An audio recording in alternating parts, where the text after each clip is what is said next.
ఈరోజు మా భార్య యొక్క చెల్లెల కొడుకు నా దగ్గర ట్రాక్టర్ నేర్చుకుంటా పెందనాన్న అని చెప్పేసి వచ్చాడు.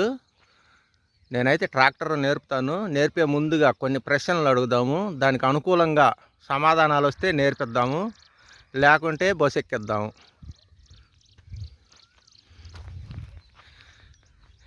నీ గురించి ముందు పేరు, మీరు ఎక్కడ ఉంటారో చెప్పండి.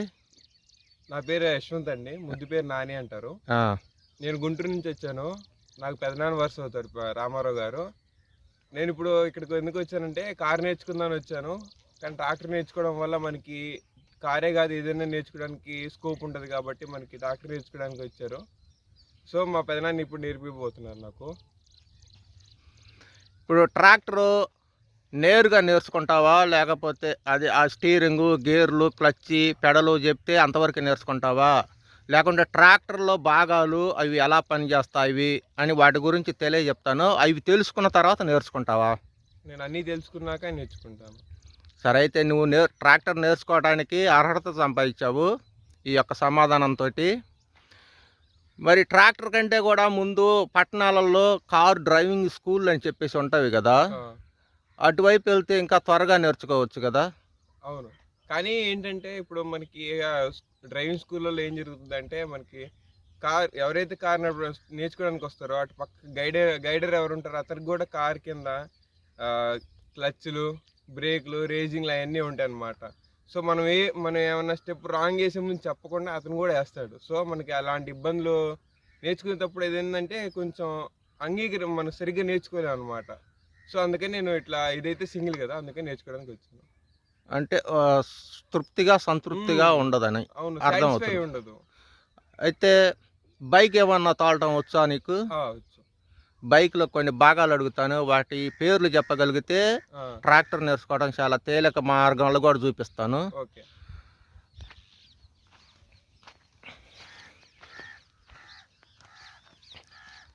బండి క్లచ్ ఎక్కడ చూపించగలవా? క్లచ్ లెఫ్ట్ సైడ్ లో ఉంటుంది. క్లచ్ అది కాలుతోనా చేతి ఆపరేటింగ్ చేసేది. ట్రాక్టర్కి వచ్చేసరికి అదే క్లచ్ ఎడం చేతికెళ్ళి ఎడం కాలు కిందకు వస్తుంది. ఓకే. బ్రేకులు ఒకటి ఉంటావా, రెండు ఉంటావా? బైక్కు రెండు ఉంటాయి. ఒకటి ముందానికి ఉంటుంది, ఒకటి వెనకదానికి ఉంటుంది. కాలు కిందకు వస్తుంది ఒకటి, చేతి కిందకు వస్తుంది. కుడి చేతి వైపు, కుడి కాలు వైపు, రైట్ సైడ్. అయితే ట్రాక్టర్లోకి వచ్చేసరికి కుడి కాలు కిందకే రెండు బ్రేకులు వస్తాయి. ఓకే. ఇంజన్ రేసింగ్ చేసే యాక్సిలేటర్ ఎటువైపు చూపించగలరా? రైట్ సైడే ఉంటుంది మనకు. ఇదే యాక్సిలేటరు ట్రాక్టర్కి రెండు భాగాలుగా వస్తుంది. ఒకటి చేతి యాక్సిలేటర్ కిందకు వస్తుంది, ఒకటి కాలు యాక్సిలేటర్ కిందకు వస్తుంది. ఇక్కడ ఇలాగా వాటిని కూడా ఆపరేటింగ్ చేసి చూపిస్తాను. అయితే ఎల్లప్పుడూ బైక్ మాదిరిగా చేతిలో ఉండదు యాక్సిలేటరు. అది ఒకసారి మనం ఎంతైతే అడ్జస్ట్మెంట్ పెడతామో అక్కడ స్థిరంగా ఉండిపోతుంది. కాలు కింద యాక్సిలేటర్కి వచ్చేసరికి మనం కాలుతోనే ఆపరేటింగ్ చేసుకోవచ్చు, ఆటోమేటిక్ అడ్జస్ట్మెంట్ రోడ్డు ప్రయాణాన్ని బట్టి. అయితే ఇక ట్రాక్టర్ నేర్పించే భాగాల్లోకి ముందుగా నువ్వు తెలుసుకుంటానన్నావు కదా, ట్రాక్టర్ ఇంజన్ పరికరాలు, ఫ్రంట్ వీళ్ళు, క్లచ్, స్వింగర్లు, ప్లేట్లు, సైలెన్సర్లు, డైనమోలు, రేడియేటర్లు, డీజిల్ పోసే భాగాలు, పొగొచ్చే భాగాలు, ఇటు నుంచి గాలి లాగే భాగాలు అన్నీ కూడా నీకు చూపిస్తా. చూపించి నేరుగా ట్రాక్టర్ ఎక్కిస్తా. నేను చెప్పిన వివరాల ప్రకారం నువ్వు తోలగలవని అనుకుంటున్నా. ఇలాగే కొత్తగా ట్రాక్టర్ నేర్చుకునే వాళ్ళు ఈ యొక్క వీడియోని చివరిదాకా చూస్తే కొన్ని భాగాల పేర్లు అర్థమైపోతాయి మీకు. తర్వాత మీరు నేరుగా కూడా తోలవచ్చు. వీలైనంత వరకు ఒక్కరుగా సింగిల్గా నేరుగా వెళ్ళగాకండి. కొత్తగా ట్రాక్టర్ నేర్చుకునే వాళ్ళు మీ వెంట మీ యొక్క గురువులు ఉన్నా, ఫ్రెండ్షిప్ ఉన్నా, బంధుత్వం ఉన్నా ఆ వైపు నుంచి ఒక మనిషిని వెంటబెట్టుకొని వెళ్ళండి. బాగా తోలగలిగిన మనిషిని, అనుభవం అయిన మనిషిని ట్రాక్టర్ తోలకంలో అతను వెంటబెట్టుకొని వెళ్ళి నేర్చుకోండి మీరు ట్రాక్టర్ని. ముందుగా ట్రాక్టర్లు తోలే సోదరులు, సోదరీమణులకు, అదేంటి సోదరీమణులు అంటున్నావు, ఆడవారు కూడాను ట్రాక్టర్లు తోలుతున్నారా అని అనుకుంటున్నారా? అవును, ఆడవాళ్ళు కూడాను ట్రాక్టర్లు తోలేటోళ్ళు ఉన్నారు. వారి కోసం కూడాను సోదరీమణులు అని చెప్పేసి పలకటం జరిగింది.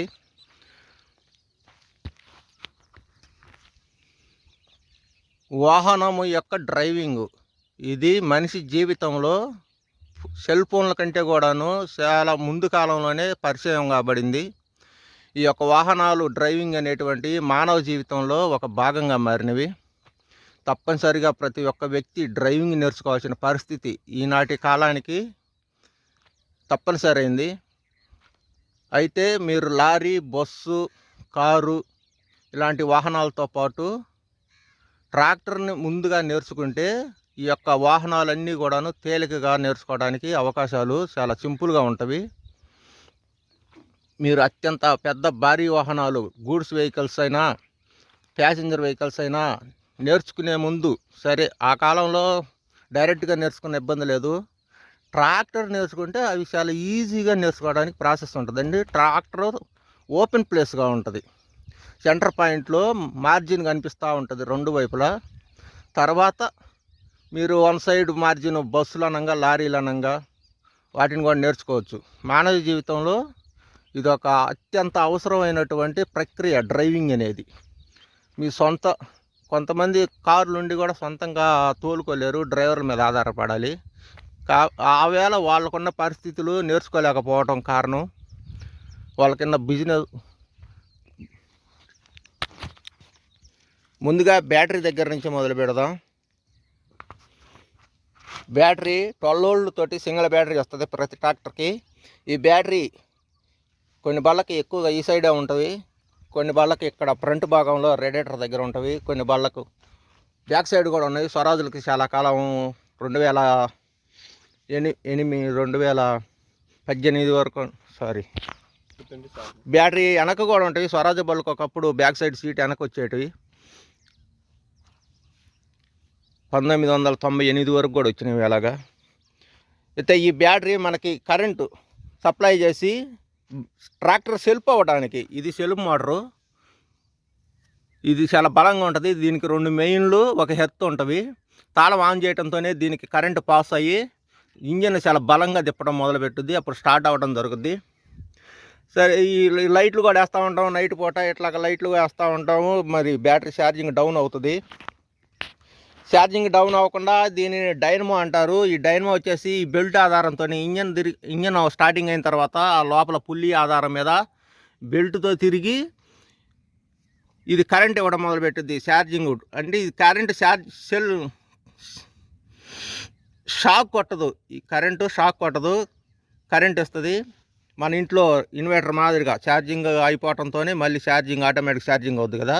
అట్లాగే ఈ బ్యాటరీలో ఎంత ఛార్జింగ్ అయిపోతుందో అంత ఛార్జింగ్ ఈ డైనమో తిరగటం వల్ల లోపల ఆర్మిసరు, కాయిల్స్ పనిచేసి ఆకర్షణ శక్తితోటి, మ్యాగ్నెటిక్ శక్తితోటి ఈ వైర్ల ద్వారా కరెంటు పంపించి దీన్ని ఛార్జింగ్ చేస్తుంది. బ్యాటరీని ఆటోమేటిక్ ఛార్జింగ్ చేస్తుంది డైనమో. ఫుల్ అయినప్పుడు ఆగిపోతుంది కరెంటు. మనం వాడుకున్నప్పుడు వాడినంత మళ్ళీ ఛార్జింగ్ ఫుల్ చేస్తుంది. మరి ఒక భాగము ట్రాక్టరు ఇంజిన్ వేడెక్కుద్ది కదా, లోపల పిస్టన్లో డీజిల్ మంట మండినప్పుడు హెడ్ చుట్టూరు వేడెక్కుద్ది. ఆ వేడిని కంట్రోల్ చేయాలంటే నీళ్లు అవసరం. ఆ నీళ్లు ఉన్న పలంగానే మనకి ఎన్నైతే నీళ్లు పడతాయో అన్నే నీళ్లు రౌండ్గా తిరిగి వస్తూ ఉంటాయి. ఇది రేడియేటర్ భాగం, పై ట్యాంకర్. ఇది చాలా వాటికి ప్లాస్టిక్ ట్యాంకర్లు వస్తాయి. ఇది రాగి ట్యాంకర్. ఇది పెద్దగా ఉంటుంది. ఎందుకంటే బలవాన్ 500 గటాన వాటర్ చాలా మరిన్ని పెట్టే ట్యాంకర్ ఇది. ఇప్పుడు లేటెస్ట్ మనకు సన్నటి ప్లాస్టిక్ ట్యాంకులు వస్తాయి. కింద కూడా అంతే పెద్దగా ఉంటుంది. ఈ ఉన్న నీళ్ళే ఎన్ని నీళ్ళైనా పట్టినాయి. అది 10 లీటర్లు, 15 లీటర్లు కెపాసిటీ కేటగిరీ ఆధారపడి ఉంటుంది. 30 లీటర్లు నీళ్ళు పట్టే ఇంజన్లు కూడా ఉంటాయి. ఈ నీళ్లు పైనుంచి కిందకి రొటేట్ అవుతాయి. వీటిని రొటేట్ చేయడానికి వెనక బ్యాక్ సైడ్ పంపు కూడా ఉంటుంది. మనకు నీలం మోటార్ పంపులు ఉంటాయి కదా చిన్నవి, పై మోటార్లు. అలాగే ఒక పంపింగ్ సిస్టమ్ ఉంటుంది. ఇంజన్ స్టార్ట్ అయిన వెంటనే నీళ్లు రన్నింగ్ అవుతాయి పైకి కిందకి పైపుల ద్వారా.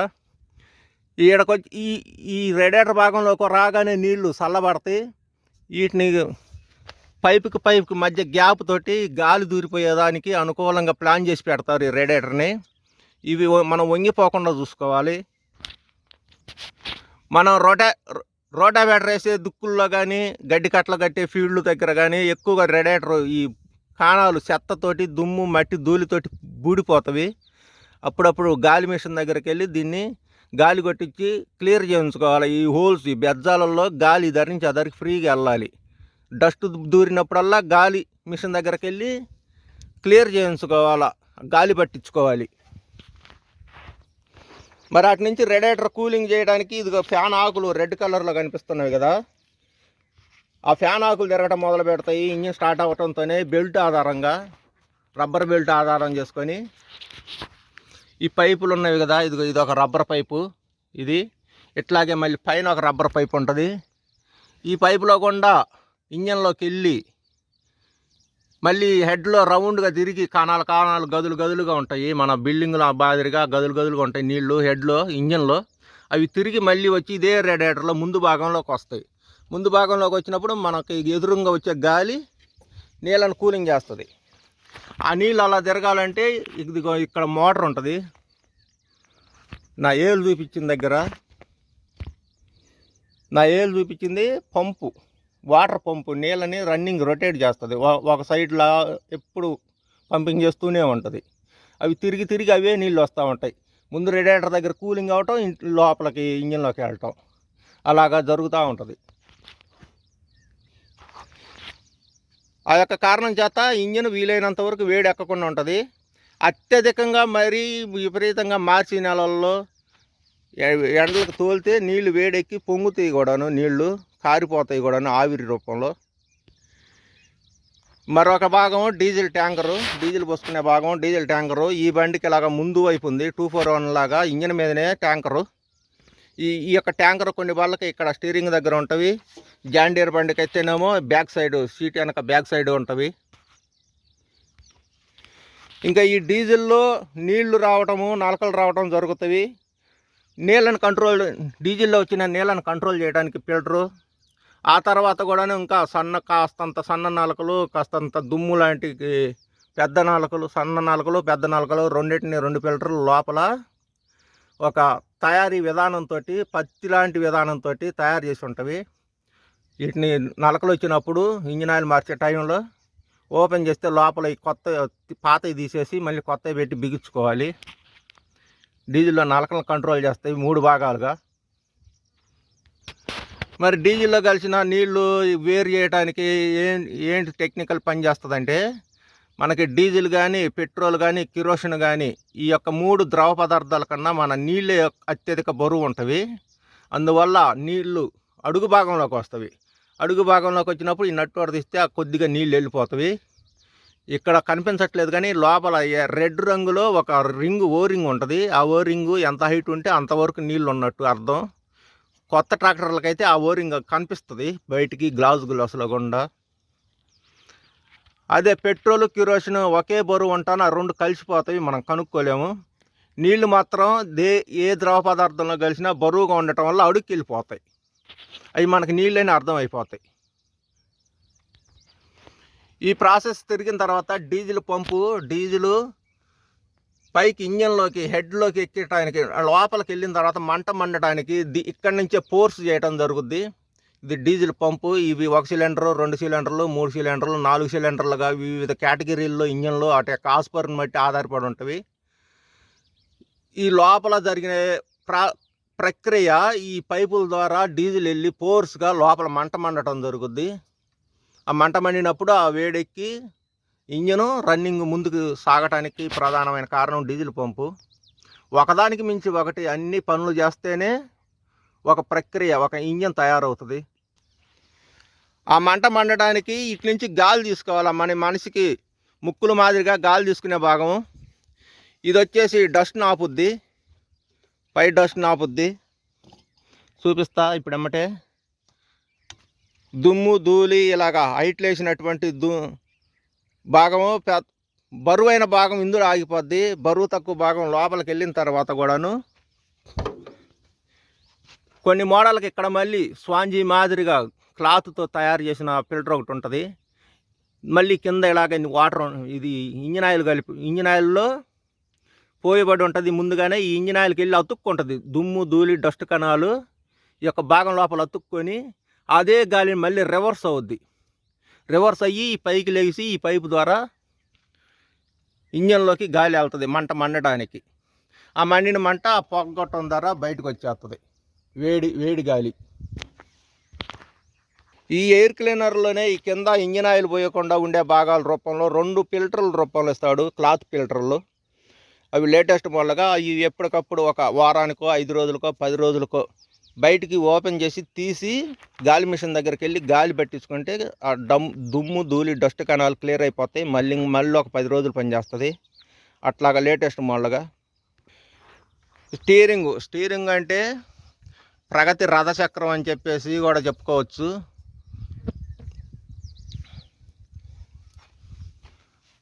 స్టీరింగ్ బాక్స్ నిటారుగా ఒక గేర్ సాఫ్ట్, దానికి అనుసంధానంగా అడ్డంగా ఒక గేర్ వీల్ ఉంటుంది. ఆ అడ్డంగా ఉన్న గేర్ వీలు ఈ సాఫ్ట్ని తిప్పి ఈ సాఫ్ట్ ఇలాగ కనెక్షన్ ద్వారా ఇలా ముందు టైర్లో రెండింటిని లెఫ్ట్ రైట్ టర్నింగ్ చేసుకోవడానికి మెకానికల్ స్టీరింగ్ మంచి ప్లాన్తోనే ఉంటుంది. ఉన్న పలంగా ఈ స్టీరింగ్ను కూడా తిప్పలేని పరిస్థితుల్లో కంపెనీ వాళ్ళే హైడ్రాలిక్ పవర్ స్టీరింగ్లు తయారు చేయడం జరిగింది. ఇక్కడ అంతా హైడ్రాలిక్ పంపు సెక్షన్ ఉంటుంది. ఇక్కడ నుంచి పైపులు లాగేసి ఇక్కడ హైడ్రాలిక్ సిలిండర్ ఉంటుంది. చాలా ఈజీ ప్రాసెస్.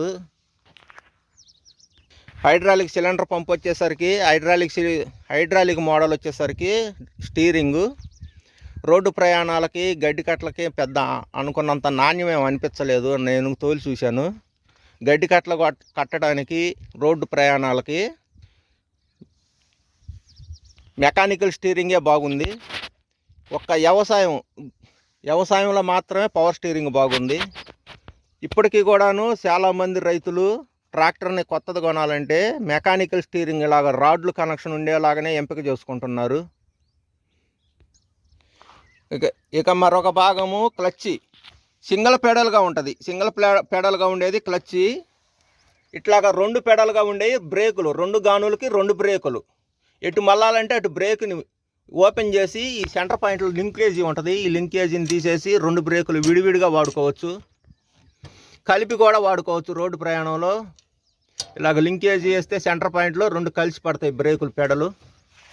ముందుగా ఈ క్లచ్ని గురించి తెలుసుకోవాలంటే ఇక్కడ మనం కాలుతో ఆపరేటింగ్ అంటే తొక్కడం జరిగినప్పుడు ఈ ఇంజన్కి ఈ గేర్ బాక్స్కి మధ్య ఈ జాయింట్ కనిపిస్తుంది కదా, ఈ జాయింట్ లోపల కొన్ని స్ప్రింగర్లు, క్లచ్ ప్లేట్లు, ఇంజిన్ బలంగా తిరగటానికి ఒక పెద్ద గడ్డ, బరువైన గడ్డ ఒకటి అచ్చు దిమ్మెలాగా ఉంటుంది. ఒక పక్క షైనింగ్ ఉంటుంది. ఈ క్లచ్ తొక్కినప్పుడు ఈ యొక్క సాఫ్ట్ కదలికలు జరిగి లోపల సెంటర్ పాయింట్లో రిలీజ్ బేరింగ్ అని ఉంటుంది. రిలీజ్ బేరింగ్ అంటే అర్థం అవుతుంది కదా, ఇంజిన్ యొక్క భాగాన్ని గేర్ బాక్స్ యొక్క భాగాన్ని లోపల పెద్ద కాస్త మరిన్ని స్ప్రింగులతోటి కనెక్షన్లు ఉంటాయి. అవి కాలుతో దొక్కితే మాత్రమే ప్రెషింగ్ అవుతాయి. ఆ యొక్క విధానం కొద్దిగా గేడింగ్ అవుద్ది, అంటే వెడల్పు అవుద్ది. వెడల్పోయినప్పుడు కచ్చి ప్లేట్లు కరుచుకోకుండా ఉంటానా టైర్లు దొల్లకుండా నిలబడుద్ది. సదరం భూమి దగ్గర నిలబడుద్ది, వాల్ భూమి దగ్గర వెళ్తుంది. దాన్ని తెలుసుకోవాలా. ఇంజన్ నేరుగా డైరెక్ట్గా తిరుగుతున్నప్పుడు ఈ గేర్లు మనం రోడ్డు ప్రయాణానికి అనుకూలంగా ఏ గేర్ కావాలంటే ఆ గేర్ వేసుకోలేము. అందువల్ల ఈ క్లచ్ తొక్కటం వల్ల ఇక్కడ రిలీజ్ బేరింగ్ ఇంజన్ భాగాన్ని గేర్ బాక్స్ భాగాన్ని స్పీడ్ కంట్రోల్ చేస్తుంది. గేర్ కనెక్షన్లో వేరు అవుతాయి. వేరు అయినప్పుడు ఈ గేర్ రాడ్లు వేసుకోవాలి. ఈ క్లచ్ తొక్కిన ప్రతిసారి అలాగ గేర్లో వేయాలంటే ఈ ప్రతిసారి ఈ క్లచ్ తొక్కి అక్కడ గేర్లో అమర్చుకోవాలి. 1, 2, 3, 4 లేదా రివర్సు లేదా లోడు లేదా హై మార్చుకోవాలి ఆ యొక్క గేర్లను. నేర్చుకునేటప్పుడు ఈ ప్రక్రియ తప్పనిసరి. పూర్తిగా నేర్చుకున్న తర్వాత క్లచ్ తొక్కకుండా కూడాను గేర్లు వేసే టాలెంటెడ్ పర్సన్స్ ఉన్నారు. ఇకపోతే మడ్గర్ రేకులు, ఒక ఇద్దరు ఇటు కూర్చోవడానికి, దాని మీద టాప్ అమర్చుకోవడానికి, డిస్కీలు, దొల్లటానికి టైర్లు. ఈ టైర్లు వచ్చేసి 14 సైజులు, 14, 9, 28 నెంబరు. వెనక బ్యాక్ సైడ్కి వచ్చేసరికి మనం ఏ అయితే వ్యవసాయ పరికరాలు తగిలిస్తామో వాటిని లేపడానికి దింపడానికి హైడ్రాలిక్ సెక్షన్ ఒకటి పనిచేస్తుంది. మళ్ళీ ఒక సైడ్ మడ్గర్ రేకు, టైర్లు 14 డిస్కీలు. ఈ ట్రాక్టర్కి వచ్చేసరికి ఇది గ్రీజు కొట్టే నిప్పల భాగం. బయట నుంచే ఫ్రంట్ వీల్కి కూడాను బయట నుంచే గ్రీజు కొట్టే నిప్పలు 241 మాదిరిగా ఉంటుంది. ఇక ఈ ట్రాక్టర్కి వచ్చేసరికి హైడ్రాలు చాలా డిఫరెంట్గా ఉంటుంది.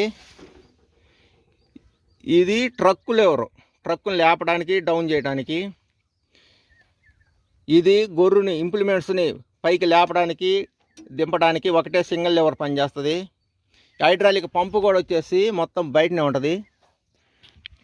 మళ్ళీ ఇంజన్ దగ్గర ఉండాల్సినటువంటి హైడ్రాలిక్ సప్లై చేసే పంపు అదిగో గేర్ బాక్స్కి అనుసంధానంగా ఇక్కడే ఉంది.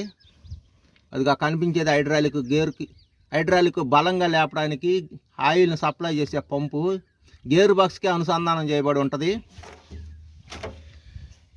ఇందులో కూడాను మళ్ళీ ఇంకొక గేర్ ఉంటుంది. ఈ యొక్క బుడుపు ఉంది కదా బొట్టనవేలు మాదిరిగా, రోడ్డు ప్రయాణంలో దీన్ని ఇట్లాగా ఎనిక్కంటే హైడ్రాలిక్ ఆయిల్ సప్లై ఆగిపోతుంది, ఇంకా అసలు సప్లై అవ్వదు. మళ్ళీ సేలోకి రాగానే ఇది ఇట్లాగా ముందుకంటే హైడ్రాలిక్ ఆయిల్ రన్నింగ్ అవుతుంది. హైడ్రాలిక్ ఆయిల్ని కంట్రోల్ చేయడానికి ఇది ఒక గేర్ సిస్టమ్ బలవాన్ బండికి వచ్చేసి. అది ఆన్ చేసినప్పుడు హైడ్రాలిక్ సప్లై రన్నింగ్ అవుద్ది, అప్పుడు మనకి ఈ లెవర్లు పనిచేస్తాయి. దీనికి సంబంధించి అన్ని ట్రాక్టర్లకి ఈ నల్ల లెవర్తో పాటు ఇక్కడ మరొక ఎర్ర బుడుపు లెవర్ ఉంటుంది. అది డెప్త్ కంట్రోల్ సెక్షన్కి సంబంధించి. ఆ యొక్క డెప్త్ కంట్రోల్ సెక్షన్ బదులు ఇక్కడ ఈ లెవర్ కనిపిస్తుంది కదా వంపుగా, ఇది ఎంత కావాలంటే అంత పెట్టుకోవడం కుదరదు. డెప్త్ సెక్షను వేస్తే పూర్తిగా డెప్త్లోకి వేయటము, లేదా తీస్తే కిందకి పూర్తిగా తీసేయటం, అలాగుంటుంది. ఇది డెప్త్. మీ ట్రాక్టర్లకి ఎర్ర లెవర్ బదులు ఇది డెప్త్ సెన్సింగ్ సిస్టము. అన్ని ట్రాక్టర్లకి చాలా స్ప్రింగులు వస్తాయి. పైన పెద్ద స్ప్రింగ్ వస్తుంది, స్వరాజు, సోనాలేక, విఎస్టీ శక్తి అనంగా. కొన్ని బళ్ళకేమో ఈ కింద లోపల నుంచి వస్తాయి, 2 స్ప్రింగులు వస్తాయి. కానీ దీనికి ఈ యొక్క స్ప్రింగులాగా ఈ యొక్క కమాండ్ ప్లేట్ బద్దే రింగ్ యాక్షన్ ఉంది కదా, ఇదే యాక్షన్ రిటర్న్ యాక్షన్ చేయడానికి డెప్త్ కంట్రోల్కి. మళ్ళీ లోపలికి ఇక్కడ మీకు కొన్ని పిన్నులు వస్తాయి. ఇక్కడ నా చేతి రూపంలో కనెక్షన్ తోటి ఆ యొక్క పిన్నుల బదులు లోపల సెన్సింగ్ చేయడానికి ఇదిగో ఈ యొక్క కనపడుతుందా, ఈ యొక్క చిన్న నట్టు ఉంది కదా, ఈ చిన్న నట్టు దగ్గరనే లోపల స్టీల్ పిన్ ఒకటి ఉంటుంది లోపల సెన్సింగ్ చేయడానికి, డెప్త్ కంట్రోల్ సెన్సింగ్ చేయడానికి.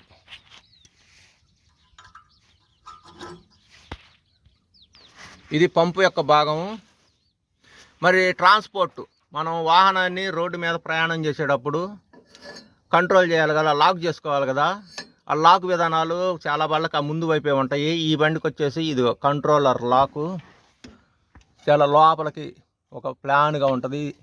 ఇది కంట్రోలర్ లాకు ట్రాన్స్పోర్ట్లో రోడ్డు ప్రయాణంలో గొర్రు నాగళ్ళు ఏదైనా ఇంప్లిమెంట్ ఇది కంట్రోల్ లాకర్ అనమాట. ఇట్లాగ ముందు కంటే లాక్ అయిపోద్ది. ఇందులో కూడా గడ్డి కట్టల మిషన్ కట్టేటప్పుడు, రోటావేటర్ తోలేటప్పుడు అత్యంత వేగంగా ఒక్కసారిగా దబేలుమని దిగిపోకుండా ఇది మనం కంట్రోల్లో కూడా పెట్టుకోవచ్చు.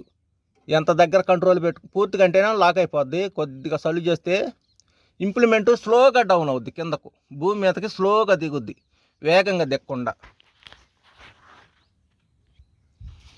అయితే ఇక నేరుగా గేర్ రాడ్ల దగ్గరకు వచ్చేద్దాము. హైడ్రాలిక్ ఫిల్టర్, అది ఇంజిన్ ఆయిల్ ఫిల్టర్ లాగే హైడ్రాలిక్ ఫిల్టర్ అది. దాంట్లో కూడా నలకలు వస్తాయి. హైడ్రాలిక్ ఆయిల్ సపరేట్ ఆయిల్ ఇది. ఒకప్పుడు ఓల్డ్ మహేంద్ర మాదిరిగా హైడ్రాలిక్ సపరేట్ ఆయిల్.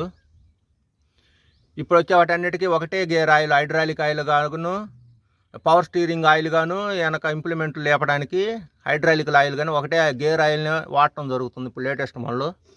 ఇది హైడ్రాలిక్ ఆయిల్ సపరేట్గా ఉంటుంది. హైడ్రాలిక్ ఆయిల్ అని పేరే కానీ ఇందులో కూడా లూజ్ క్వాలిటీ ఆ ఇంజిన్ ఆయిల్ పోస్తున్నాను నేను.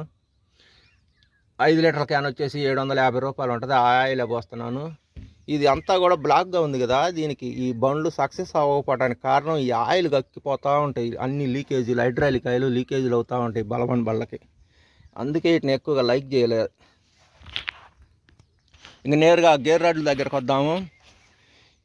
ప్రతి బండికి 2 గేర్లు సహజము, కాకపోతే ఈ 2 గేర్లు కూడాను ఫుల్ హైట్తో ఇచ్చాడు. ఇది మెయిన్ గేర్ రాడ్డు. 1, 2, 3, 4 ఈ 4 గేర్లు ఉంటాయి. ఇందులో రివర్స్ ఉండదు. కొన్ని వాళ్ళకి ఇందులోనే ఈ పెద్ద గేర్లోనే రివర్సులు ఉంటాయి. ఈ చిన్న గేర్లోకి రివర్స్ మార్చడం జరిగింది కంపెనీ వాళ్ళు అప్పట్లోనే. Load, high, reverse. ఈ రివర్స్ అనేది నేరుగా ఇట్లా రివర్స్ చేస్తే వెళ్దాం. మళ్ళీ ఈ గేర్లు ఉన్నాయి కదా 1, 2, 3, 4, ఇది ఏదో ఒక గేర్లు వేయాలి తప్పనిసరిగా. ఒకటైనా, రెండైనా, మూడైనా, నాలుగైనా ఏ గేర్లో వేసినా ఇది వెళ్తుంది రివర్స్. ఈ 1, 2, 3, 4లో ఏ గేర్ ఎంత స్పీడ్లో వెళ్తుందో ముందుకి, ఆ యొక్క గేరు మళ్ళీ ఈ రివర్స్లోకి వచ్చేటప్పటికి సగం స్పీడ్ వెళ్తుంది రివర్స్. ఇప్పుడు ఫస్ట్ గేర్లో 10 కిలోమీటర్లు వెళ్తుంది అనుకో ముందుకి, ఈ గేర్ని రివర్స్లో ఉంచినప్పుడు 5 కిలోమీటర్లు వెళ్తుంది వెనక్కి. అట్లాగే రెండో గేరు, మూడో గేరు, నాలుగో గేరు కూడా ముందుకి 25 కిలోమీటర్లు వెళ్తుంది అనుకో, రివర్స్లో వచ్చేటప్పటికి 12.5 కిలోమీటర్లు వెళ్తుంది రివర్స్లో. అట్లాగే ఈ గేర్లు అమరిక చేయడం జరిగింది. ఇప్పుడున్న కొన్ని వాళ్ళకు డైరెక్ట్గా ఇందులో రివర్స్ వచ్చిందంటే, ట్రాలీ తోలకాన్ని రివర్స్ నెట్టాలంటే మెరక మీదకి ఇంజిన్ డౌన్ అయిపోద్ది. ఆ యొక్క డౌన్ కాకుండా ఉండటానికి ఇప్పుడున్న ఈ మోడల్లో దీంట్లో రివర్స్ వేసి దీంట్లో ఫస్ట్లో వేసామంటే ఇంజిన్ రేజ్గా వెళ్తుంది, ట్రక్ మెరక మీదకి కూడా నెట్టుకొని పోద్ది. ఒకవేళ స్పీడ్గా నెట్టాలన్నా సెకండ్లో వేసుకోవచ్చు, థర్డ్లో వేసుకోవచ్చు. ట్రక్కుని రివర్స్ నెట్టడంలో దీని తర్వాత మళ్ళీ ఎంత కొంత జాండీరు ట్రక్కుని రివర్స్ నెట్టాలంటే ఫోర్స్గా ఆ యొక్క గేర్లు అమరికను బట్టి ఆధారపడి ఉంటుంది. మరి గేర్లు వేస్తున్నప్పుడు ఫస్ట్ గేర్లో స్లోగాను, టాప్ గేర్లోకి వచ్చేసరికి స్పీడ్గా వెళ్తాయి ట్రాక్టర్లు. వాటికి కూడా చెప్తాను. ఇక్కడ తిప్పే గేర్ వీలు, ఇంజన్లో నుంచి నేరుగా తిప్పే గేర్ వీలు సాఫ్ట్లు కనెక్షన్ ఉంటాయి. దానికి 4 గేర్లు రాడ్లు ఉంటాయి, గేర్ వీళ్ళు ఉంటాయి. తిరిగే గేర్లు అంటే మనం ఈ యొక్క గేర్ రాడ్ని మార్చినప్పుడు 4 గేర్లలోకి మార్చినప్పుడు తిరగాల్సిన గేర్ వీళ్ళు, తిప్పే గేర్ వీళ్ళకి ఈ సైడ్ ఉంటే తిరగాల్సిన గేర్ వీళ్ళు ఆ సైడ్ ఉంటుంది. మనం గేరు ఫస్ట్లో వేసినప్పుడు ఫస్ట్ వీల్ వచ్చేసి వీల్ మీద వీల్ సిట్టింగ్లో కూర్చుంటుంది. సెకండ్ గేర్ కూడా అట్లా సిట్టింగ్లో కూర్చుంటుంది. మూడో గేర్ వీల్ కూడా సిట్టింగ్లో కూర్చుంటుంది. నాలుగో గేర్ వీల్ కూడా సిట్టింగ్లో కూర్చుంటుంది. ఇది ఒకటి మార్చి ఒకటి సిట్టింగ్లో కూర్చునేటప్పుడు ముందు కూర్చున్నది తొలగిపోద్ది. ఆ ప్లాన్ మనం టేబుల్ ఫ్యాన్కి స్విచ్లు నొక్కుతాం కదా, 1 నొక్కినప్పుడు 1లో తిరుగుద్ది, 2 నొక్కినప్పుడు ఫస్ట్ స్విచ్ పైకి లేచి ఇది, అలాగే 3వ స్విచ్ నొక్కినప్పుడు ఈ 2వ నెంబర్ స్విచ్ పైకి లేచుద్ది. దీంట్లో లోపల కూడా ప్లాన్లు అలాగే ఉంటవి. ఇకపోతే స్పీడ్లు ఒకదానికి మించి ఒకటి స్పీడ్ ఎక్కువ వెళ్ళటము, ఫస్ట్ నుంచి లాస్ట్కి పోయేసరికి స్పీడ్ ఎక్కువగా వెళ్ళటము, లాస్ట్ నుంచి వచ్చేసరికి ఫస్ట్కి స్పీడ్ తక్కువగా రావడానికి గల కారణం కూడా అదే. తిప్పే గేర్ వీలు చిన్నగా ఉండి తిరగాల్సిన గేర్ వీలు పెద్దగా ఉంటే ఎక్కువ చుట్లు తిప్పాల్సి వస్తుంది, అప్పుడు స్లోగా వెళ్తుంది. సెకండ్ గేర్ కూడా అంతే, కాస్త ఇంచుమించుగా సమాంతరంగా ఉంచుతాడు. తిరిగే గేర్ వీలు, తిప్పాల్సిన గేర్ వీలు 3 చుట్లు తిరిగితే తిరగాల్సిన గేర్ వీలు కాస్త తక్కువే తిరుగుద్ది, 2 చుట్లు తిరుగుద్ది. ఈ 3వ గేర్ వీల్కి వచ్చేసరికి తిప్పే గేర్ వీలు 3 చుట్లు తిరిగితే తిరగాల్సిన గేర్ వీలు కూడా 3వ చుట్లు తిరుగుద్ది, అప్పుడు కాస్త ఇంచుమించుగా సమానంగా ఉంటుంది. ఇక్కడికి వచ్చేసరికి తిప్పే గేర్ వీలు 1 చుట్టు తిరిగేటప్పటికి తిరగాల్సిన గేర్ వీలు 3 చుట్లు తిరుగుద్ది, అప్పుడు స్పీడ్ పెరుగుద్ది. దీనికి సింపుల్గా సూత్రం చెప్తాను మీకు. మనం తొక్కే సైకిళ్ళు ఉంటాయి కదా, ఎక్కువగా బడికి పిల్లలు సైకిల్ తీసుకెళ్తూ ఉంటారు. ముందు పలచక్రం పెద్దగా ఉంటుంది, వెనక గాను అమరిక చేయబడిన పలచక్రం చిన్నగా ఉంటుంది. అదే వెనక పలచక్రాన్ని ముందు అమర్చి పెద్ద పలచక్రాన్ని వెనక గానుకు అమర్చితే నువ్వు పెడలు ఎక్కువ చుట్లు దొక్కాలి, సైకిల్ తక్కువ కాదలికలు తీసుకుంటుంది. ఇక్కడ కూడా అదే సూత్రం ఆధారపడి ఉంటుంది. ఇకపోతే గేర్ బాక్స్లో గేర్ వీళ్ళు బేరింగ్లు రన్నింగ్ అవడానికి కెపాసిటీ 25 లీటర్ల నుంచి 40 లీటర్ల వరకు కూడా కెపాసిటీ ఉంటుంది. ఇంజిన్ ఆయిల్ యొక్క కెపాసిటీ ఈ గేర్ బాక్స్లో. ఆయిల్ ఇదిగో దీనికేమో ఇక్కడ పోస్తాము. ఆ యొక్క గేర్ బాక్సులను బట్టి నట్లు ఇస్తారు గేర్ ఆయిల్ పోసుకోవడానికి. కెపాసిటీ 25 లీటర్లు కనీసం తగ్గకుండా 40 లీటర్ల వరకు ఉంటాయి గేర్ బాక్సుల యొక్క సైజులను బట్టి. దీనికి బ్రేకులు వచ్చేసరికి ఆ హౌజింగ్ యాక్సిల్లోనే ఉంటవి కనెక్షన్తోని. ఫుల్గా మునిగి ఉన్న బ్రేకులు, ఆయిల్లో ఫుల్గా మునిగి ఉంటవి ఎక్కువగా. ఇలాంటి మోడల్లో జాండీర్ కూడా ఉంటవి. ఆయిల్లో మునిగి ఉన్న బ్రేకులు బాగా పర్ఫెక్ట్గా పడతాయి. దీనికి కూడా జాండీర్ అంత పర్ఫెక్ట్గా పడుద్ది బ్రేకు. మరి కొన్ని బ్రేకులు ఉంటవి ఇక్కడ పైకి కనిపిస్తూనే ఉంటవి. అయితే బ్రేకులు తేలిగ్గా వేసుకోవచ్చు, కానీ 1 సంవత్సరం దాటిన తర్వాత నీకు కనీసం చెక్క బ్రేకులు పడినంత క్వాలిటీగా కూడా పడవు, పైన కనపడే బ్రేకులు. ఎప్పటికప్పుడు సరి చేసుకోవాలి. సరి చేసుకోకపోతే చెక్క బ్రేకులు మాత్రం కూడా పడవు. అయితే ఈ లోపల ఆయిల్లో మునిగున్న బ్రేకులు ఈ పెద్ద టైర్లో తీసి దానికి జాయింట్ ముక్కలాగా ఉండి హౌసింగ్ యాక్సిల్ తీసేసుకోవాలి. దాదాపుగా నాకు తెలిసి ఆయిల్ మునిగున్న బ్రేకులు 5 సంవత్సరాల వరకు కూడా కదిలిచ్చి చెప్పని ఉండదు. కొన్ని ట్రాక్టర్లలో అయితే 10 సంవత్సరాలు 12 సంవత్సరాలు కూడా తోలిన వాళ్ళు ఉన్నారు ఆయిల్ బ్రేకుల్ని. ఇంకా ముఖ్యంగా మనకి ఇన్ని చెప్పుకున్నాం కదా, మనం ఇంజిన్ ఆయిల్ గురించి మర్చిపోయాము. ఇంజిన్లోకి ఇంజిన్ ఆయిల్ పోసుకోవాలి కూలింగ్కి. రన్నింగ్ లోపల పిస్టన్లో రింగులు అన్నీ వేడెక్కినప్పుడు ఎక్కువ కాలం మనకి కనీసం ఒక 8 సంవత్సరాల నుంచి 12 సంవత్సరాల పాటు ఇంజిన్ బోరుకు రాకుండా, ఫెయిల్ అయిపోకుండా ఇంజిన్ యొక్క సిస్టము ఇంజిన్ ఆయిల్ మార్చుకోవాలి. ఎప్పటికప్పుడు చూసుకొని టైమింగ్ చూసుకొని మార్చుకోవాలా. దీనికి వచ్చేసి ఇంజిన్ ఆయిల్ పోసే భాగం ఇది. తర్వాత గేజ్ కొలతలు ఉంటాయి, అది పుల్లకి 2 గీతలు ఉంటాయి. ఆ గీతల కాడికి సమాంతరంగా పోసుకోవాలి. ఆ గీతలు ఎక్కడుంటే అక్కడికి. ఈ ఇంజిన్ ఆయిల్ ఆవిరైపోతూ ఉంటుంది తెల్లటి పొగ రూపంలో. ఒక పైప్ ఒకటి కనిపిస్తుంది కొన్ని ట్రాక్టర్లకి, కొన్ని ట్రాక్టర్లకు ఆ పైప్ ఉండదు. ఆ పైప్ ఇట్లాగా వచ్చి ఎయిర్ క్లీనర్లోనే, ఎయిర్ ఛాంబర్లోనే కలిసిపోయి మంట మండి మళ్ళీ అదన్నీ పొగ రూపంలో వెళ్తుంది. ఇలాంటి టెక్నాలజీ ఉన్న వాటికి మనిషికి ఉలగరంగా ఉండదు. అసలుకి ఎన్ని సంవత్సరాలు తోలుకున్నా మనిషికి వాసన రాదు, ఉలగరం రాదు.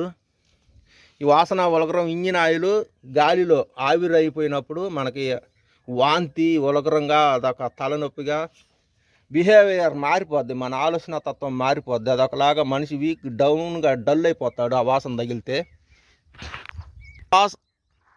ఆ వాసన మనకి ఎక్కువగా రోడ్ల మీద బైకులతో వెళ్తున్నప్పుడు మన ఆటోలు తొలగేసి వెళ్తాయి. వాటికి సెక్షను అత్యధిక వేడి ఉంటుంది ఇంజను. వాటికి రేడియేటర్ వాటర్ కూలింగ్ సెక్షన్ ఉండదు కాబట్టి అత్యధిక వేడితోటి అది ఇంజిన్ ఆయిల్ ఆవిరైపోతూ ఉంటుంది. ఆ ఆవిరయ్యి గాలిలో కలిసినప్పుడు మనం ఆ రోడ్డు ప్రయాణం చేస్తాం కదా, ఆటో మనం క్రాస్ చేసినప్పుడు తొలగేసిపోయినప్పుడు వాసన వస్తుంది. ఆ వాసన ఇంజిన్ ఆయిల్ వాతావరణంలో గాలిలో కలిసిపోయినప్పుడు వచ్చే వాసన అది. ఈ ట్రాక్టర్కి బండి దింపాలన్నా ఎత్తాలన్నా ఇవి రబ్బర్ లాకులు. బల్వాన్ 500 force company. టర్మ్ 3 అంటే ఇప్పుడు కూడా టర్మ్ 3 మోడలే. అంటే ఇది దేనికి సంకేతం అంటే BS2, BS4, BS5, BS6 అంటాం కదా, అట్లాగే ట్రాక్టర్లో ట్రిమ్ 3 అన్నమాట. ట్రిమ్ 3 అంటే లేటెస్ట్ మోడలే, డీజిల్ సేవర్ మోడలు. బల్వాన్ 500 కింద ఓవర్ హెడ్ కేమ్ సాఫ్ట్ అనే పేరు కనపడుతుంది కదా, ఇది ఇంజన్లో అత్యంత ప్రధాన పాత్ర పోషిస్తుంది. దాని గురించి కూడా ఇప్పుడే చెప్తాను. ఈ యొక్క ఓవర్ హెడ్ కేమ్ సాఫ్ట్ అంటే ఇంజన్లో ఉండే ఒక పరికరం, ఒక భాగం. ఆ భాగం ఎట్లా ఉంటుంది అంటే 4 సిలిండర్లకి 4 రోళ్ళు 8 వాల్స్ వస్తాయి. గాలిని డీజిల్ని కంట్రోల్ చేసే వాల్స్. ఆ వాల్స్ మీద మళ్ళీ ఒక సాఫ్ట్ ఒకటి వస్తుంది బుడుపులుగా. ఆ సాఫ్ట్ ఆ వాల్స్ల మీద నేరుగా టచ్ అవ్వటం వల్ల కొంతకాలానికి వాల్స్లు అరిగిపోతాయి, లేదా ఆ సాఫ్ట్ అరిగిపోద్ది. 8 వాల్స్లకి 8 బుడుపులు సాఫ్ట్ ఒకటి వస్తుంది, కేమ్ సాఫ్ట్ అని చెప్పేసి. ఆ యొక్క సాఫ్ట్కి ఓవర్ హెడ్ అంటే ఆ రెండిటి మధ్యలో మరి ఒక ప్లేట్ అనుసంధానంగా వస్తుంది. ఎప్పుడైనా అరుగుదలకు వచ్చినప్పుడు ఆ ప్లేట్ అరిగిపోద్ది. అటు ఆ బుడుపులు అరిగిపోవు, హెడ్ వాల్స్ అరిగిపోవు. ఆ యొక్క ప్లేటు సాఫ్ట్ అన్న over head came soft, SHAFT soft అన్నమాట. మధ్యలో ఆ సాఫ్ట్కి ఒక ప్లేట్ ఒకటి వస్తుంది, ఆ ప్లేటే అరిగిపోతుంది. స్టార్టింగ్ కూడాను మీకు చాలా వీక్నెస్ బ్యాటరీ ఉన్నా కానీ, నెల రోజులు సెల్ఫ్ చేయకపోయినా కానీ, డౌన్ అయినా కానీ బ్యాటరీ చాలా సింపుల్గా త్వరగా స్టార్ట్ అవుద్ది. అదే డైరెక్ట్గా అయితే ట్రాక్టరు గుయ్యి అని తిప్పి మరీ సెల్ఫ్ అవ్వాలి. ఇది అట్లా ఆగవదు. తాళం టచ్ చేయడంతోనే చాలా వేగంగా అవుతుంది. ఒకవేళ పూర్తిగా బ్యాటరీ లేకపోయినా కానీ సరే, 2 మనుషులు కూడా కాదు, ఒక్క మనిషి ట్రాక్టర్ని వెనక నుంచి నెట్టడం మొదలు పెడితే సదరంగా ఉన్న తార్ రోడ్డు మీదనే, మళ్ళీ వాలు మీదగా కూడా కాదు, వాలు లేకపోయినా కానీ ఒక్క మనిషి నెడితేనే ఈ ఇంజన్ స్టార్ట్ అయిపోతుంది. ఓవర్ హెడ్ కేమ్ సాఫ్ట్ అంటే దానికి ప్రత్యేక, త్వరగా సెల్ఫ్ అవ్వడానికి. ఇక గేర్ బాక్స్ విషయానికి వస్తే ఇదిగో డిఎల్ స్పీడ్ P2O అంటే డబుల్ క్లచ్ విధానం. మనం గడ్డి కట్టలు కట్టడానికి, రోటావేటర్ వేయడానికి డిఎల్ P2O సాఫ్ట్. క్లచ్లోనే క్లచ్ ఉంటుంది. ఇక్కడ 2 క్లచ్ ప్లేట్లు 2 ఉంటవి, వెనక గడ్డి కట్టలు కట్టడానికి లేదా రోటావేటర్ వేయడానికి. ఈ క్లచ్నే తొక్కితే ఆగిపోతుంది. మరికొన్ని లేటెస్ట్ మోడల్కి ఇక్కడ one side mudguard rake side నుంచి ఇక్కడ లివర్, హ్యాండ్ లివర్ ఇస్తాడు. వెనక బ్యాక్ సైడ్ ఇంప్లిమెంట్లకి ప్రత్యేకంగా హ్యాండ్ లివర్ ఇస్తాడు. అదొక మోడల్, ఇప్పుడు latest model. Sealed wet brake అంటే బ్రేకులు లోపల సీల్ చేయబడి ఉంటాయి. ఆయిల్లోనే, ఫుల్ ఆయిల్లో మునిగి సీల్డ్ చేయబడి ఉంటాయి, అసలు బయటికి కనపడవు. ఆ యొక్క బ్రేకు పై యొక్క ప్లేట్లు కూడా కనపడవు, సీల్డ్ వెట్ బ్రేక్ అంటే. ఇక్కడ చూడండి ఒక పేరు సింక్రోమెస్ ట్రాన్స్మిషన్. ఈ సింక్రోమెషన్ ట్రాన్స్మిషన్ అంటే గేర్ బాక్స్కి సంబంధించిన పేరు. ఇది గేర్ బాక్స్ పేరు సింక్రోమెష్.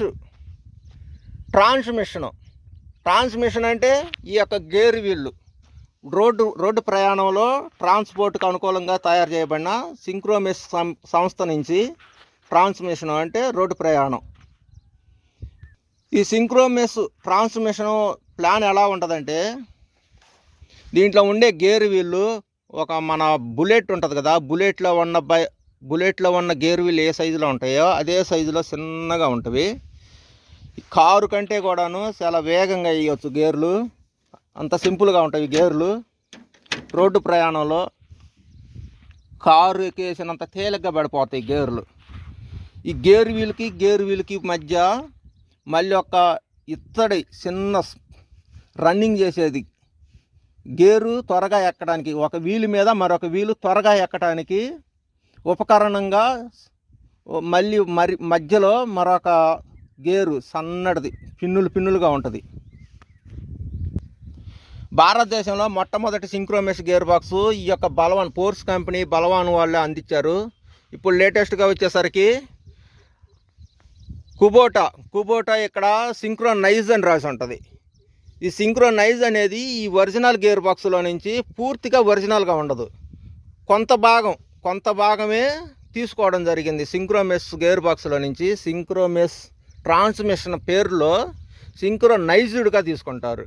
అంటే గేర్ బాక్స్ ఫుల్ మొత్తంలో సగ గేర్ బాక్స్ అంటే గేర్లు వేసే విధానం దగ్గర కానీ బ్యాక్ సైడ్ కానీ సగభాగమే ఉంటుంది సింక్రోనైజ్డ్ అంటే. ఇలాగే జాండియర్లో కూడా సింక్ అని రాసి ఉంటుంది, అది కూడా సగ గేర్ బాక్సే.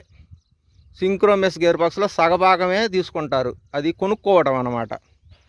అది కూడా ఈ సింక్రోమెస్ గేర్ బాక్స్ అనేది నార్మల్ గేర్ బాక్సుల కన్నా ₹1,00,000 ఎక్స్ట్రా ఉంటుంది రేటు. మీరు కొత్త బండిలో సింక్రోమెస్ గేర్ బాక్స్తో కూడా ట్రాక్టర్లో ఎంపిక చేసుకోవచ్చు. కాకుంటే ఉన్న రేటు కన్నా ₹1,00,000 ఎక్స్ట్రా ఉంటుంది ఆ గేర్ బాక్స్తో కొనాలి అంటే ట్రాక్టర్లు. మీరు మనకి ఎక్కువగా స్వరాజు, సోనాలిక, VST శక్తులకి కాంటెస్ట్ మెస్ గేర్ బాక్స్ కంపెనీ పేరు కాంటెస్ట్ మెస్ గేర్ బాక్స్ పేరుతో వస్తుంది. జాండియర్ బండికి వచ్చేసరికి కాలర్ షిఫ్ట్ గేర్ బాక్స్ వస్తుంది. లోపల గేర్ వీలు ప్లాన్లు మారిపోతాయి, గేర్లు చాలా వేగంగా పడతాయి. క్వాలిటీ పెరిగినప్పుడు గేర్లు చాలా వేగంగా కారు మాదిరిగా పడతాయి. జాండియర్కి వచ్చేసరికి కాలర్ షిఫ్ట్ గేర్ బాక్స్ వస్తుంది. అప్పుడు వాటి యొక్క పనితనము మీరు దమ్ముల్లో పెట్టిన వ్యవసాయంలో ఎక్కువ దమ్ముల్లోనే గేర్ బాక్స్ రిపేర్లు వచ్చేది. జాండియర్ బళ్ళు కాలర్ షిఫ్ట్ గేర్ బాక్సులు దమ్ముల్లో పెట్టినా కూడా 10 సంవత్సరాలు కూడా గేర్ బాక్స్ ఓడదీయకుండా ఉన్నటువంటి బండ్లు ఇప్పుడు కూడా మనం చూడవచ్చు. ఆ యొక్క కంపెనీలు, ఆ యొక్క సంస్థలు అలా డిజైన్ చేస్తాయి గేర్ బాక్స్ లోపల భాగాలు. మరి ట్రాక్టర్ గురించి ఇన్ని విషయాలు తెలియజెప్పాను. నిన్ను ఎంట పెట్టుకొని తిప్పుతూ ఒక్కొక్క భాగం చూపిస్తూ తెలియజెప్పాను నీకు. నేను చెప్పిన ఇన్ఫర్మేషన్ మీద నమ్మకంతో నేను కిందనే ఉండి నిన్ను నేరుగా ట్రాక్టర్ ఎక్కించాను. నువ్వు ట్రాక్టర్ ఇంతవరకు ఎప్పుడు ఎక్కింది లేదు, నాకు తెలుసు ఆ సంగతి, నా కళ్ళ ముందే పెరిగినవు కాబట్టి. ఇందులో నేను చెప్పిన విషయాలలో ట్రాక్టరు ముందుకు కదలటానికి ప్రధానమైన ప్రశ్న ఒకటి అడుగుతాను, దానికి సమాధానం చెప్పి నువ్వు బండి కదలొచ్చు. సమాధానం చెప్పలేకపోతే దిగి ఇంటికి వెళ్ళొచ్చు. ఈ ట్రాక్టర్కి సెలుపు కొట్టి మొదలుపెట్టిన తర్వాత ట్రాక్టర్ని నిలబెట్టాలి అంటే ఆపాలి అనుకో, మామూలుగా నువ్వు ఆపాలన్నా ఏదన్నా ఎదురుగా వచ్చి హఠాత్తుగా బైకుల వాళ్ళు వచ్చినా గేదెలు వచ్చినా ఆపాలనుకుంటే ఎక్కడ ముందు ఏ ప్రాసెస్ మీద ఆపుకుంటావు బండిని కంట్రోల్గా? ఇప్పుడు ఒకవేళ మనం బండి రేసింగ్ లో ఉందనుకో, యాక్సిలరేటర్ మీద కాల్ తీసేసి, అంటే ఎక్కడది? ఇది యాక్సిలరేటర్, ఓకే ఓకే, బ్రేక్, ఇదేమో క్లచ్, ఇది క్లచ్. అయితే మనం యాక్సిలరేటర్ మీద ఒకవేళ రేసింగ్ లో ఉన్నప్పుడు కాల్ తీసేసి చిన్నగా బ్రేక్ నొక్కుంటూ క్లచ్ నొక్కాలి. ఎందువల్ల అంటే బ్రేక్ వేసినప్పుడు ఆగిద్ది, మనకి ఆ రేసింగ్ ఆ గేర్ న్యూట్రల్ చేసుకోవడానికి క్లచ్ నొక్కుతాం, ఇంకా సింపుల్ గా ఉండడానికి.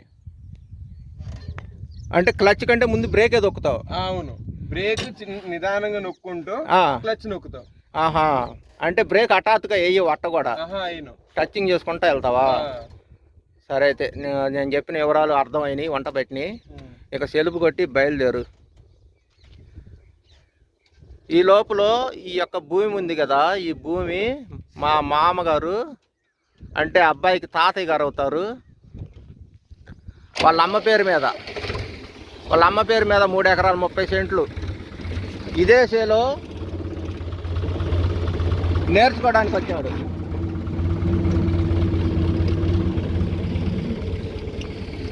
వాళ్ళ అమ్మగారికి ఇచ్చిన 3 ఎకరాలు 30 సెంట్లు అంటే నాకు మేనమామ అంట మామ, అబ్బాయికి ఏమో తాతయ్య అవుతాడు, వాళ్ళ అమ్మ రెండో ఆమె అంటే ఇంక చిన్నామ రెండో ఆమె. వాళ్ళిద్దరు మగపిల్లలు. పెద్ద అబ్బాయి ట్రాక్టర్ నేర్చుకుంటా పెదనాన్న వచ్చాడు. వాళ్ళకి కారు ఉంది, కారు నేర్చుకోవడం కోసం వాళ్ళ నాన్నగారు నేర్పించవచ్చు అంటే వాళ్ళ నాన్నగారు కూడా నేర్పించవచ్చు, కానీ ఆయనకి చాలా బిజీ పనులు ఉంటాయి బిజినెస్ పరంగా, అందువల్ల నా దగ్గరికి వచ్చాడు. అదొకటి, నేను కారు కంటే కూడా ముందు ట్రాక్టర్ నేర్చుకుంటే కారు చాలా వేగంగా స్పీడ్గా నేర్చుకోవచ్చు అని తెలియజెప్పాను. ఇందాక చెప్పినట్టు అనేక వాహనాలు కూడా తేలిగ్గా నేర్చుకోవచ్చు. అలాగా రోడ్డు ప్రయాణం అట్లాగా నేర్చుకోవడానికి స్టార్టింగ్ బయలుదేరాడు. ఇంక చేను మొత్తం 3 ఎకరాలు 30 సెంట్లు వాళ్ళ అమ్మగారి చేలోని ఒక 10 రౌండ్లు వేపిస్తాను. తర్వాత మళ్ళీ సాయంత్రం తీసుకొచ్చి రౌండ్లు వేపిస్తాను. వీడియో నచ్చితే కొత్తగా నేర్చుకునే వాళ్ళు మాత్రం మీకు అనుభవం అయిన డ్రైవర్ని, పరిచయం ఉన్న వాళ్ళని ఎంట తీసుకొచ్చుకొని నేర్చుకోండి. ఇలాగా వివరాలు చెప్పించుకొని మరి నేర్చుకోండి. ఒక్కళ్ళుగా మాత్రం బయలుదేరి వీరుల్లాగా బయలుదేరి రాకండి, చాలా తర్వాత ఇబ్బందులు పడతారు, ప్రమాదాలు కూడా జరిగే అవకాశాలు ఉన్నవి. ఎంత అనుభవం ఉన్న డ్రైవర్లమైనా ట్రాక్టర్కి వాహనానికి చాలా మార్పులు ఉంటాయి. క్లచ్లో ఉంటుంది ఆ మార్పు ఎక్కువగా, బ్రేకుల్లో ఉంటాయి ఆ మార్పులు. మనం అనుకున్న కాడ మనం ఎల్లప్పుడూ రెగ్యులర్గా తోలేటువంటి వాహనం మనకు ఒక ఐడియా ఉంటుంది, క్లచ్ మూమెంట్ ఎక్కడుంది, బ్రేకుల మూమెంట్ ఎక్కడుందని. వాహనం మారిపోయినప్పుడు ఎక్కగానే ముందు క్లచ్ మూమెంటు, బ్రేకుల మూమెంటు చెకింగ్ చేసుకోండి. బ్రేక్ ఎంత దూరంలో పడుతుంది, క్లచ్ ఎంత దూరంలో మూమెంట్ అవుతున్నది అన్నది మనకి అర్థమైపోద్ది. వాహనం మారినప్పుడు వాహనాలు మారిపోతూ ఉంటారు డ్రైవింగ్ సెక్షన్లో. అప్పుడు మటుకు ఎక్కగానే క్లచ్ బ్రేకులు ముందు చెకింగ్ చేసుకోండి. స్లో రేజ్ మీద చెకింగ్ చేసుకొని ఆ తర్వాత వేగం అందుకోండి. మీకు ఒక ప్లాన్గా వస్తుంది వాహనం యొక్క వేగం. వీడియో నచ్చితే షేర్ చేయండి, లైక్ చేయండి, సబ్స్క్రైబ్ చేసుకోండి. సబ్స్క్రైబ్ చేసుకోవడం వల్ల నా యొక్క వీడియోలు మీ ఫోన్లోకి నేరుగా వస్తాయి. అక్కడే మళ్ళీ బెల్ ఐకాను గంట ఒకటి వస్తుంది బొమ్మ, దాన్ని నొక్కడం వల్ల కూడాను అన్ని వీడియోలు కనపడతాయి.